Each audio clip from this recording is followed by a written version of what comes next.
Hello friends, welcome back to my YouTube channel. कैसे हैं आप सभी? उम्मीद करती हूँ आप सभी अच्छे होंगे, बढ़िया होंगे, स्वस्थ होंगे, मस्त होंगे। बहुत जोर शोर से सभी की तैयारी चल रही होगी। आज की क्लास में जो हम स्टार्ट करने वाले हैं वो है business study class 12th chapter 1, that is the nature and significance of management.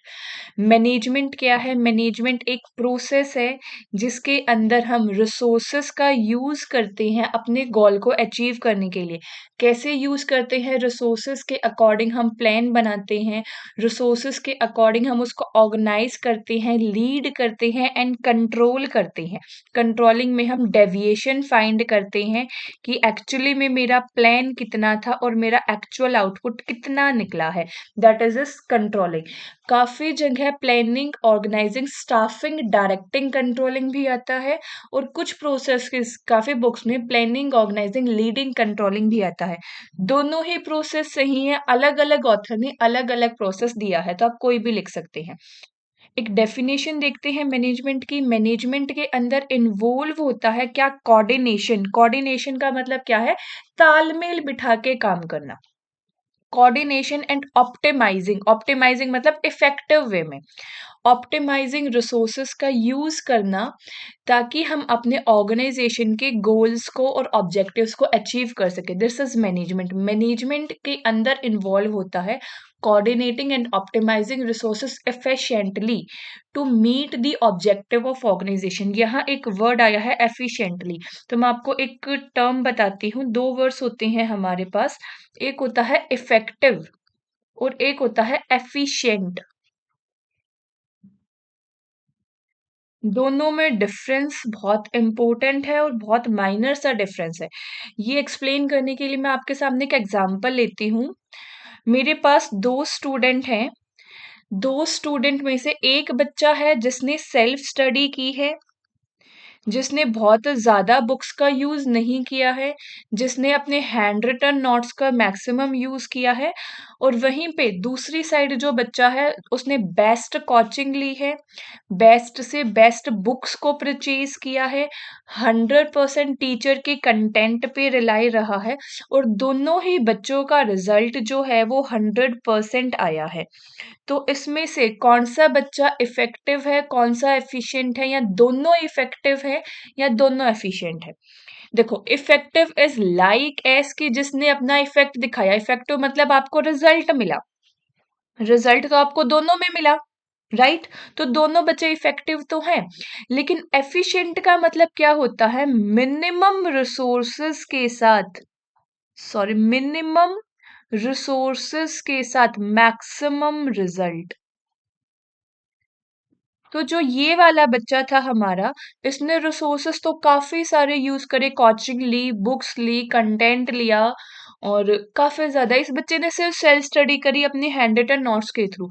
तो जो मेरा ये बच्चा है ये एफिशिएंट नहीं है लेकिन इफेक्टिव है।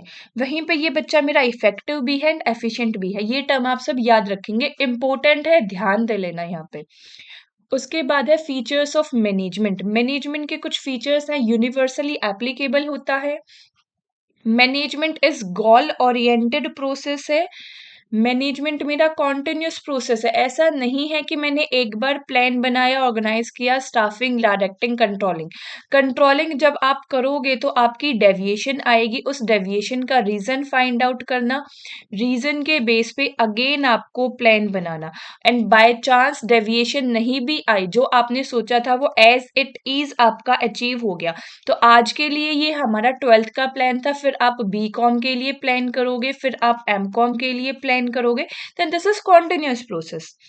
मल्टी डिसिप्लिनरी मैनेजमेंट सिर्फ कॉमर्स का पार्ट नहीं है। मैनेजमेंट सिर्फ कॉमर्स में काम नहीं आता, मैनेजमेंट सिर्फ बिजनेस में काम नहीं आता, ये मल्टी डिसिप्लिनरी परवेसिव है। एक फीचर और लिख लो आप यहाँ पे, pervasive. Pervasive means applicable at all place, हर जगह यूज होने वाली चीज है। मल्टी डिसिप्लिनरी है, हर फील्ड में यूज होने वाला प्रोसेस है ये।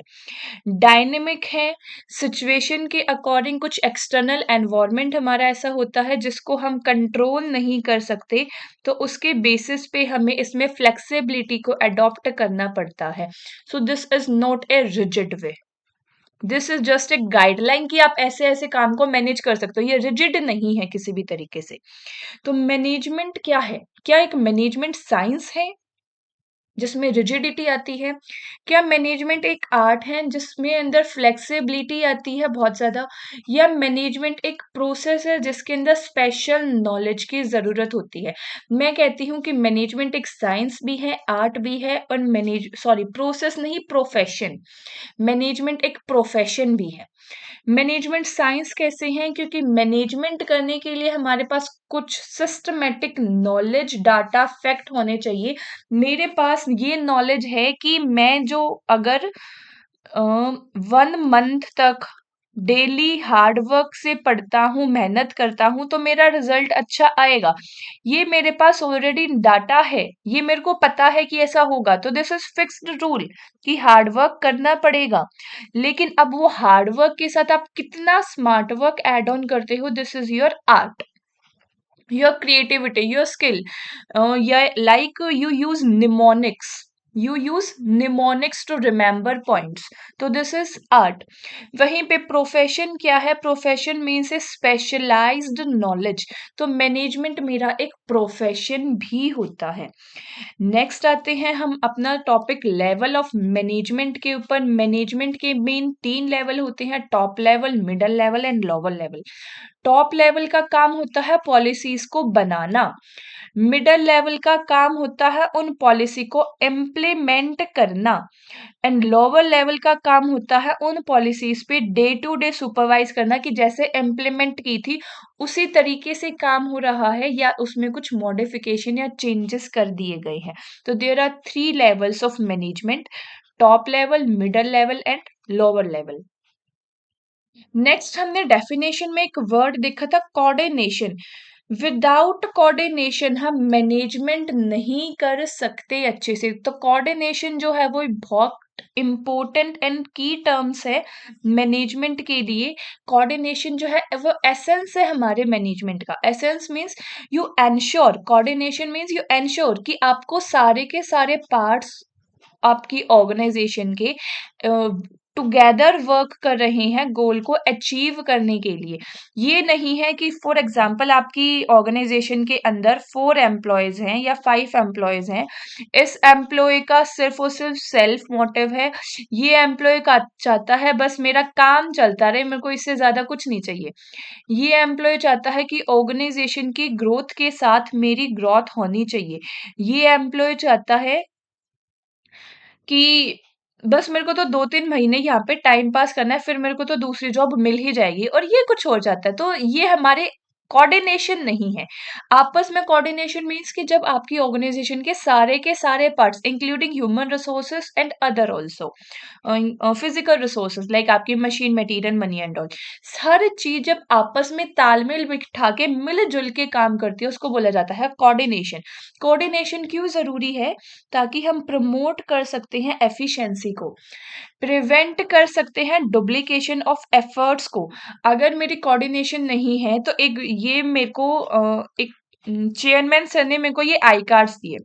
ये आई कार्ड मैंने सब बच्चों को बनाए। तो हुआ क्या कि एक बच्चा था मेरे पास ए नाम का, एक बच्चा था बी नाम का। इस ए नाम के बच्चे का आई कार्ड मैंने भी बना दिया और मेरे कलीग ने भी बना दिया। दिस इज नॉट कोऑर्डिनेशन, मतलब हमारी कोऑर्डिनेशन अच्छी नहीं थी, इस वजह से डुप्लीकेशन ऑफ एफर्ट्स हुआ। उनकी भी मेहनत लगी, मेरी भी मेहनत लगी, रिसोर्सेज भी डबल डबल लगे।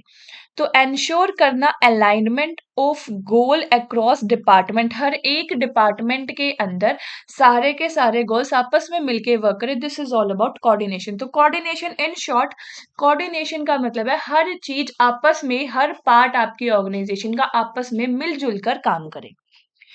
उसके बाद आता है मैनेजमेंट के फंक्शन, जो कि हमने स्टार्टिंग में मैनेजमेंट समझते हुए ही देखा था, planning, organising, leading, controlling. Leading की जगह आप कई बार स्टाफिंग एंड डायरेक्टिंग का भी यूज करते हो। तो वही है ये मैनेजमेंट के function, planning, organising, staffing, directing, controlling. Planning, goal को सेट करना, डिसाइड करना कि आपको क्या करना है, जो करना है उसके हिसाब से रिसोर्सेज को अरेंज करना, रिसोर्सेज इंक्लूड फिजिकल रिसोर्सेज, उसके बाद जो आपको ह्यूमन रिसोर्सेज की जरूरत है उनको हायर करना, उनको ट्रेन करना, लॉन्ग टर्म के लिए उनकी डेवलपमेंट का ध्यान रखना। डायरेक्टिंग, जब उनको एक बार ले लिया है तो टाइम टू टाइम उन्हें बताते रहना कि आपको इस डायरेक्शन में वर्क करना, उनको टाइम टू टाइम मोटिवेट करते रहना। देन एट लास्ट कंट्रोलिंग, की मॉनिटर करना उनकी परफॉर्मेंस को, एक्चुअली में उन्होंने काम किया कैसा है। That that's it. Overall conclusion क्या है, मैनेजमेंट एसेंशियल है अचीव करने के लिए ऑर्गेनाइजेशन गोल को through effective utilisation of resources with coordination of resources. इसके अंदर इन्वॉल्व होते हैं कुछ स्पेसिफिक प्रिंसिपल्स, जिस वजह से हम इसको साइंस बोलते हैं। इसके अंदर इंक्लूड होता है आर्टिस्टिक एंड क्रिएटिविटी, जिस वजह से हम इसे आर्ट बोलते हैं।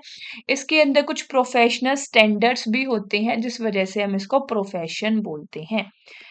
होप सो आज की वीडियो आप सभी को समझ आई होगी। उम्मीद करती हूँ आपको पढ़ाने का तरीका भी पसंद आया होगा। किसी भी स्टूडेंट का कोई भी डाउट है तो आप कमेंट सेक्शन में अपने डाउट पूछ सकते हैं। Thank you so much.